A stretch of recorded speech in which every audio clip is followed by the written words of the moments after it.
فتقبلها ربها بقبول حسن وأنبتها نباتا حسنا وكفلها زكريا كلما دخل عليها زكريا المحراب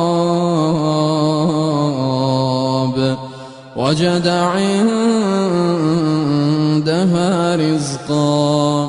قال يا مريم أنى لك هذا قالت هو من عند الله